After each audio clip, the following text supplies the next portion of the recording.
Well, it may not surprise you that the capital has the most coffee shops of anywhere in the country. Perhaps it is a surprise then that London is getting another chain.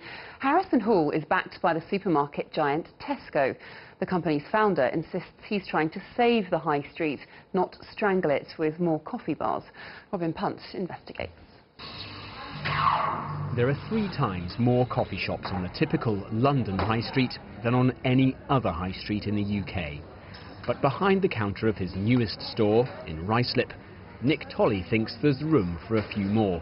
We're not trying to take over high streets. Unlike some other chains, we don't see this as a mission to impose ourselves on a high street. Rather, we see it as an opportunity to hopefully to reinvigorate the communities in which we find ourselves, and also to integrate into the high street, integrate into the community. More community, he says, but they are a bit more costly than the well-established competition. So just how crazy or clever is it to set up yet another chain of coffee shops at a time when Caffè Nero has 500 outlets, Starbucks have 752 and Costa have 1,375, Harrison Hall are opening their gambit in the market with 3, although there are a total of 15 in the pipeline. There is, though, one other interesting figure.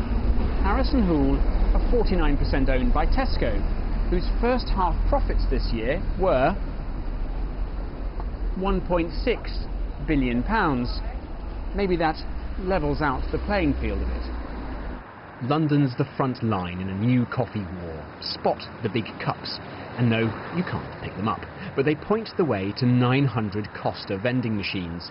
This garage sells 150 drinks a day at £2 each. Starbucks have a new drive-through on the A4 near Heathrow, one of 200 they're opening nationwide.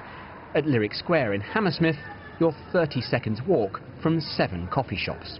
They have continued to increase fourfold, and actually the biggest increase of 47% back from 2009 has been the chain coffee shops. So there's 47% more chain coffee shops now than there were 3 years ago? That's correct. And with so many high street stores vacant, there's room for yet more expansion. Is there a number at which you'd stop? I couldn't possibly say. I think, like I said before, I think ultimately where we start and where we stop will be driven by what our customers want, and where we see the opportunity, where we see the response.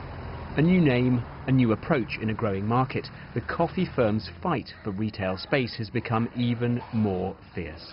Robin Punt, BBC London News.